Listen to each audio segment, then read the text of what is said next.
ወወልድ ወመንፈስ ቅዱስ አሐዱ አምላክ አሜን። ክርስቶስ ተንሥአ እሙታን በአብይ ኃይሉ ስልጣን አሰሮ ለሰይጣን አግዓዞ ለአዳም ሰላም እምይእዜሰ ኮነ ፍስሐ ወሰላም።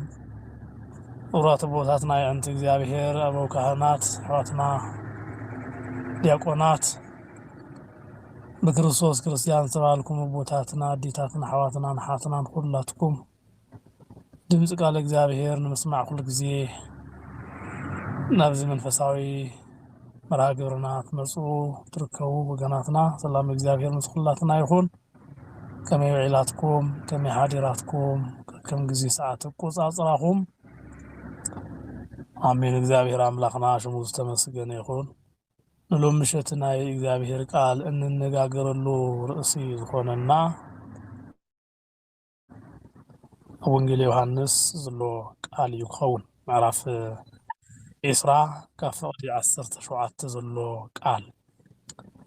ኢየሱስ ከዓ ገና ናብ ኣቦይ ኣይደየብኩን እሞ ኣይትተንኪኒ ግናኸ ናብ ኣሕዋተይ ኪድ እሞ ናብ ኣቦይን ኣቦኹምን ናብ ኣምላኸይን ኣምላኽኩምን እድይብ ኣለኹ በልዮም በላ። ኣይትተንኪኒ ግናኸ ናብ ኣሕዋተይ ኺድ እሞ ናብ ኣቦይን ኣቦኹምን ናብ ኣምላኸይን ኣምላኽኩምን እድይብ ኣለኹ ትብል ዝተናገራ ቃል ኣሎ። ተናጋሪኡ ጎይታና መድሓኒና ኢየሱስ ክርስቶስ እዩ። ዝተናገሮ ከዓ ንማርያም እዩ። ሕፅር ብዝበለ ኣገላልፃ ንማርያም እዩ። ማርያም ኣብ ወንጌል ዮሐንስ ምዕራፍ 20 ካብ ፍቕዲ 1 ጀሚርና ክንርኢ ከለና ማርያም መግደላዊት ገና ፀልማት እንዳሃለወ ኣንጊሃ ንመቃብር ከይዳ ነይራ። ንዓ እዩ ዝመልሲ ዝሃባ ክርስቶስ ኣምላኽና ስለምንታይ ኸ እዩ ኣይትንክእኒ ዝበላ ዝብል ሓሳብ ናይ ሎም ምሸት መነጋገሪ መመያየጢ መመሃሃሪ ርእስና እዩ ክኾነ ማለት እዩ። እግዚአብሔር ኣምላኽ ነቲ ዝረሓቐ ኣቕሪቡ ነቲ ዝረቐቐ ኣጉሊሁ ነቲ ልብና እውን ኣንቂሑ ቃሉ ክምህረና ፈቓዱ ይኹን። ናይ ድንዛዘ መንፈስ ናብ ኣእምሮና ናብ ልቦና ናኸይመፅእ እውን እግዚአብሔር መንፈስ ቅዱስ ብመስቀሉ ሓይሊ ይቐጥቅጠልና። ወላዲተ ኣምላክ ዘወትር ኣማላድነታ ዘድልየና እዩ እሞ ኣማላድነታ ኣይፈለየና። ወንጌል ማቴዎስ፣ ማርቆስ፣ ዮሐንስ፣ ሉቃስ ኣርባዕቲኦም ኩሉ ትንሣኤ ኢየሱስ ክርስቶስ ብዝግባእ ገሊፆም ኣለዉ። ዝተፈላለየ ናይ ቃላት ኣጠቃቅማ ዋላ እንተሃለወ ነገር ግን ኩሎም ነጥብታት ናይ ወንጌላውያን ቃል ብዛዕባ ትንሣኤ ኢየሱስ ክርስቶስ ዝናገር እዩ። ኣብ ናይ ዮሐንስ ወንጌል ክንርኢ ከለና ከዓ ገና ብፅባሕታኡ ማርያም መግደላዊት እተባሃለት ኣጋንንቲ ዘውፅኣላ ሰበይቲ ኣዝያ ንኢየሱስ ክርስቶስ ተፍቅሮ ዝነበረት ገና ንጉሆ ፀልማት እንዳሃለወ ናብ መቃብር ከም ዝኸደት ዝናገር ቃል ወንጌላዊ ዮሐንስ ጽሒፉልና ኣሎ። ማርያም አንጊሃ ናብ መቃብር ምስ ኸደት ግና ካብቲ መቃብር ኣፍ ደገ እቲ እምኒ ተላዒሉ ረኣየት። ማርያም መግደላዊት እዚ ነገር እዚ ክትርኢ ከላ ኣዝያ ሰንቢዳ ናብ ስምዖን ጴጥሮስን ከምኡውን ናብ ቅዱስ ዮሐንስን ከም ዝኸደት መፅሓፍ ይነግረና። ንጎይታና ካብ መቃብር ወሲዶምዎ ኣበይ ከም ዘንብርዎ እውን ኣይንፈልጥን በለቶ። ቅዱስ ዮሐንስን ቅዱስ ጴጥሮስን መቃብር ኣፍ ደገ ተኸፊቱ ከሎ ምስ ረኣየት እንዳጎየት ኸይዳ ነዞም ክልተ ደቀ መዛሙርቱ ነገሮ። ተሓደ ጎይታ ዝፈትዎ እዩ። ተሓደ ጎይታ ዝፈትዎ ናይ ሃዋርያት ኣፈ ጉባኤ እዩ። ስለዚህ ነዚኣቶም ትዝራአየቶ بعይና ነገረቶም ማርያም ኣብዚ ክንርኢ ከለና ትንሳኤ ክርስቶስ ኣይኣምን بسالساي معالتي كتسئي أب قليلا ون كقدمكم إيه زبل قال أب لبونا أي غمت أطن نيرا ويكعا أي آمنة النيرا أي بك قد صلان نيرو لمنتاي انت إلنا كم مقابر وسيدو مو أبي كم زنبرو أي فلتخون بلد كم مقابر تسيو قدي انكو أي بلتن كم مقابر من كم زوصدو أي فلتخون خطبل تناقرت شعوب بيتروسن تعالى ود مزمورن كعا وصيومنا مقابر كم زخدو ينقرنا قالو شعوزهم كل تدك أمدامورتي نام مقابر مساعته مغانزون أبو تنبيرو رأيو دا أمبر مانم أي نبرن اتابر أسوزو نبر معرم يا خعا نبينو تتغليلو نبرن مستمغانز أي نبرن تفالاليو مستمغنزين اتمتأميان ننبينتهم خوينوم رخبوهم أزي مصر آيو منم اتي كريستوس زبلو مقال كمون بتنميز تنقر قال أبلبون أيحضرون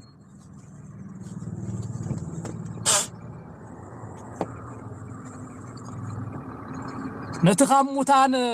ختنس يقبو يزبل صحف أستوعلون نيروم مو نزيتات رئيوم نزر يوم كن آمنوا أقدموا داي زبل صحف نيرو لنفسي عبسي أولا يتحدقان قدوس خاون تفات كري أي تفقدوا سلازي لبي يحقوس إلو زتناقروا داويت قالو نزق على زي أستوعالو نيروم أب داويت زولو معراف 16 مزمور 16 كفقدت الشعاتة إيساياسون نموت نحوارو خوحطو እግዚአብሔር አምላክ ከዓን ንብዓት ካብ ገጽ ሁሉም ክደር ዞእዩ ዝብል ቃል ኢሳይያስ 25 ከፍቅድ 8 ውን ዝተናገሮ ቃል አሎ ካልኡን ብዙሓት ናይ መጽሐፍ ናይዚ ናይ ክርስቶስ ትንሳኤ ትንቢት ዝተናገሩ ብጣዕሚ ብዙሓት እዮም እዚ ግና ያስተውዓሉን ነይሮም ሶም ክልተ ደቀ መዛሙርቲ شعوقن زبل زي صحف زي أستوعلوا النبرو مو رئيهم آمنوا اتقالتي تستفصم تستكناون ነገር رئيهم آمنوا بحقي أم مقابرون كم زي اللي مالتيو هنياتو اتزخونه ነገር نماريامون ስለዚ آمنوا وأيو نام مقابر ጎዮም ዝኸዱ ነገር ግን ንሳኸም ዝበለቶ ከሙ ይነይሩ دحار ግን ተመጽሐፍ ዝበሎ ቃል ዋላ ዘይአመኑ እንተኾኑ ወይ ከዓ አዘይስተውዕልዎ እንተኾኑ ሽዑ ግን አመኑ ይብል ደቀ መዛሙርቱ ሽዑ አመኑ በኢየሱስ ክርስቶስ ትንሣኤ ريوم جن آمنوا شعوتهم دك مزامرتي نبيتهم تملسوا يبلنا مريم جنا كاب كريستوس فقر زتلا على أب مقابر دو إلى تبكي نبرت تم دك مزامرتي كو تملسوا ملو مريم جنا أفت مقابر دو إلى تبكي نبرت أنا بخير كعا نافت مقابر دنن إلى أبت سجا يسوع زنبرو صعدا خداون تتخدنو خلت ملائختي حدا بتراس حدا بترقاص رأيت نزاتهم كعا نيسوس كريستوس كم تدلي فليتهم أتسبيت انت يبكي قالوا بلوا لسان قويتاي وسيدهم و آبي كم زنروا خعاي فلتن بلتهم حوارياتكو تم كل تدق مزامورتي آمينهم كيدهم اللو اتقالي يستوعلوا النيروم نقرقن اتي بتنساي بسالساي معالت كل علي زبلة قال آمينهم تمليسهم حواريات مريم جن حجون نقويتها وسيدهم و أبي كم زنروا يفلتني زي إلى ندحر جلس ختبل كلاجن يسوس الدو إلى رأيته يسوس مخانو جن يفلتتن أتسبيت أنت يبكي كالله نمن استدلي الله يبلا نسخ الله وأخ قويتاي نسخ عليك أيون تقوين كاس أنا خصدو أبي كم زنبر كايون قرني بلتو مسكنيتي يسوس كعا ماريام بلا لبا بفقر كريستوس زحامم ايمو شعو حمامان مكران شعو فقرار اي كريستوس ماريام بلا نسادمو قلص الى بابرايس ربوني بلتو ترغم ممهر مالتيو ممهر كتبلو زخالتون ممهرن قويتان ييلو تناغره قويتا املاخنا بدمصو فلياتو شعو يسوس جنا ناب بوي ايديو كنمو ايتن كيني جنا ناب حواتي كيد امو ناب بوي ابوخمن ناب املاكين املاككم اديب الله بلا ازي كهنتن ود تبعتاي طراي كم زخونه زرئنا ايو ابزي اخر رياض درنتاي غداي جن املاخ يبللو املاخ لو ابو يبللو ابو الله إلهم بسحوت نغغر نزناغرو ملسك خوننا مانتان ابتا زدلنايا نايلو معنت راسنا بصيحنا لنا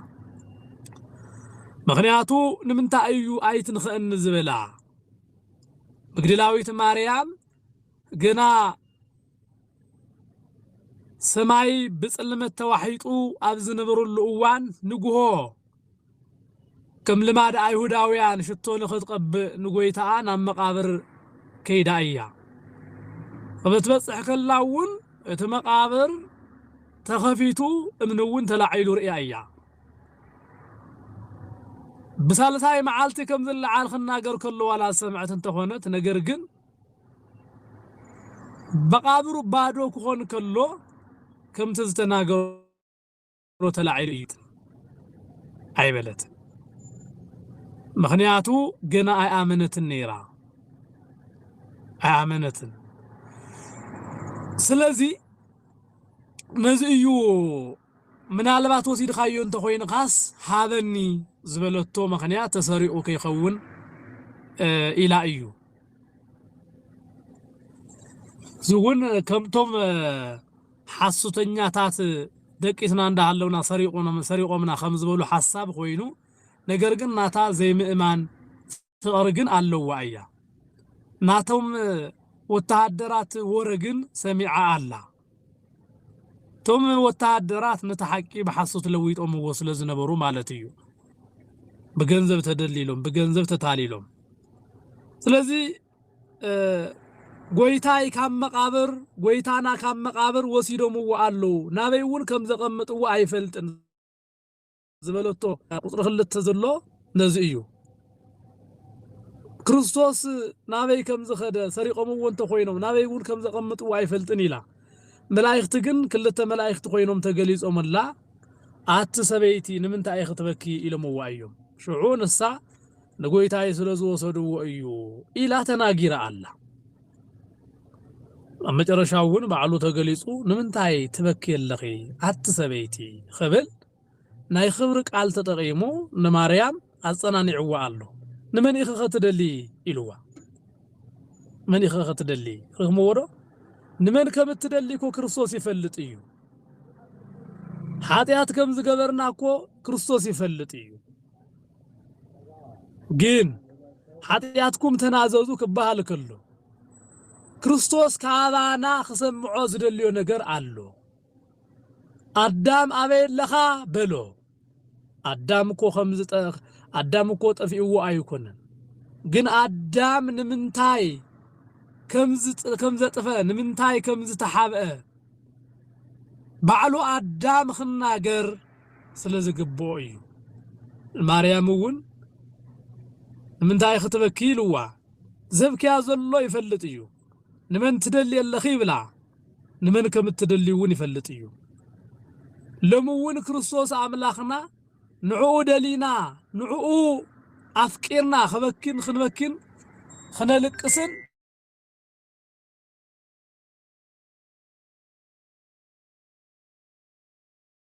ሎ ማለት እዩ ምክንያቱ መንገዲ ህይወት ንሱ እቲ መንገዲ ህይወትና ክረጋገጽ ስለዝደሊ ማለት እዩ ንሳ ሓላዊ አትክልቲ መሲልዋ ነይሩ ጎይታይ ንስኻ ወሲድኻዮ እንተኾይንኻስ ዘቐመጥካዮ ስፍራ ደኣ ንገረኒ ኣነ እውን ወሲደ ሽቱ ክንስንሶ እየ ምዑዝ ሽቶ ክቐብኦ እየ በለት ሽዑ ማርያም በላ ንመን ከምትደሊ ዘላ አረጋጊጻ ክትነግሮ ከላ ከምውን ክትገብሮ ዝግባአ ነገር ዝሓሰበቶ ኣብ ልባ ዘሎ ክትናገር ከላ ሽዑ ማርያም በላ እግዚአብሔር አምላክ ሐሳብ ልቦናና ሁሉ ገሊጽና ከነግሮ ዝደሊ አምላክ ብሽምና ጸውዑ ካብ መከራ ብሽምና ጸውዑ ካብ ሐዘን ብሽምና ጸውዑ ካብ ጭንቀትን ካብ በኺያትን ከውጻና ፈቃዱ እዩ ወገናቴ ሽዑ ረቡኒ ኢላ ድምጹ አለልያ ትንሳኤው አረጋገጸት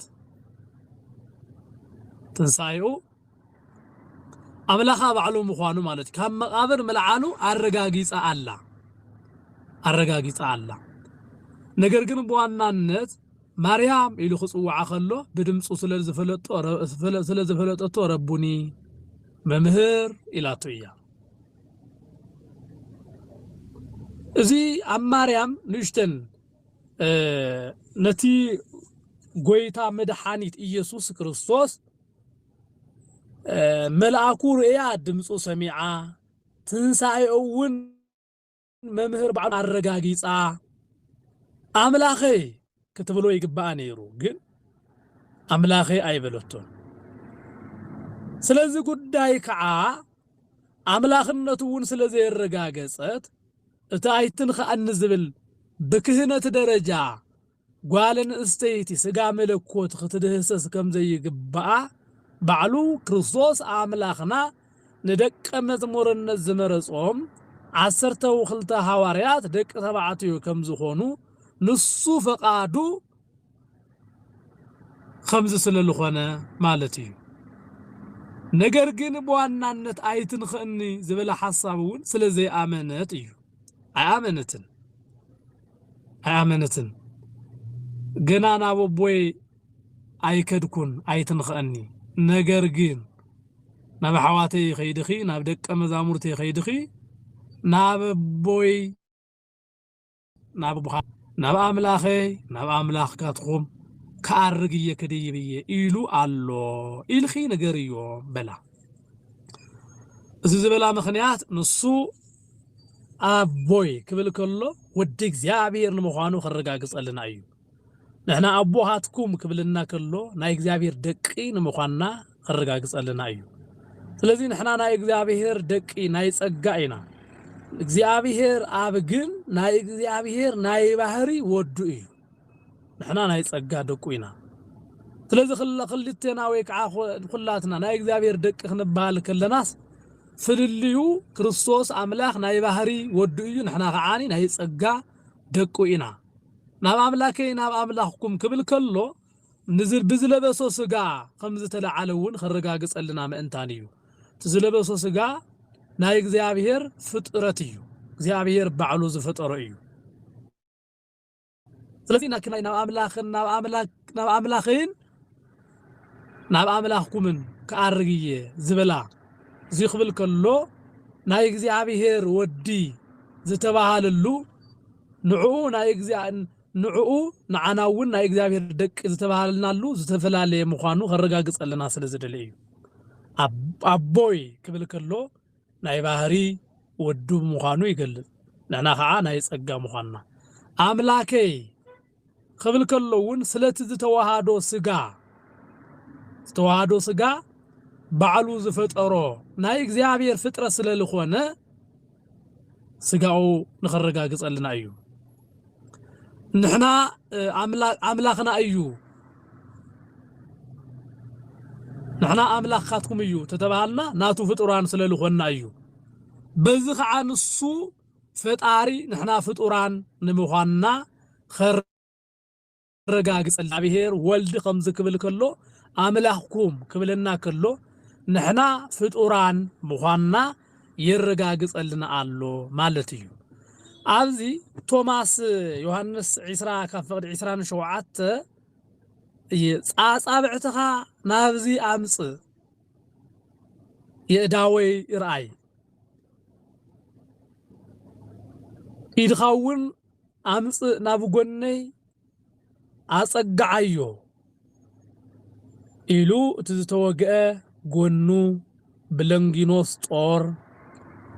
أتي بحمش تقنوات زتشنكر أداو مصر آيو توماس انتاي بله زامن كاد أمبر زي آمن كايتخون بلو نحارجين دهاسيسو ارئيو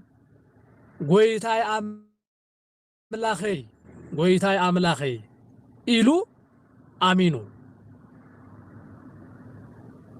بزي مخنيات سقاون دمون مدهسات نمفتاتون تصوعات تمرصة كهانو خوينو آلو مريم جن آمينا رئيا كسميعة أملاخي عيبلتون سلزي جنا سلزي آمنتون ختأمن سلزي قبعون أين خاتون بر أفتنا يو ماتيوس ونجل أب أجرو وديقن سجدالو زبللو أب أجرو وديقن سجدالو تنان استي مالتين قدساتن استي سلزي آيتن خأني زبلا مخنيات نماريام صليوا نماريام ختسنخو سلازي دلي كيخونس زآمنت كتخون سلازي قبائيو توماس زي آمنو خوينو قريبو دحارقين مريم دمصو سميعة ربوني بملكعون رئيا ربوني كم زبلتو توماس قنو دهاسيسو أملاكي إلو خمز آمنه نصاب زي مأمانا شعو أيتنكفني إلوالو مالتي برد حردا اسكا 4 معالتي زاكل بحبار مساتهم تملاليسو إيو زغعاني أبتي سقان دم أملاخ نوون نمدهساس زتمرس كاهن تراي نمخانو كرئينا إيو لذي زامننا دا أمبر زي آمننا كنخون يبلنان زبلو قالوون إذا قال زي سمعو زآمن سب ناي إغزيابير منغستي وراسي إيو سمعو زي آمن جن تتارات آري إيو كاب تتارات آري النت مدهاني عالم يسورنا موزي تصفى تنسايو انتاي إيو زبل حصر زبل نقر خنوص خلو إينا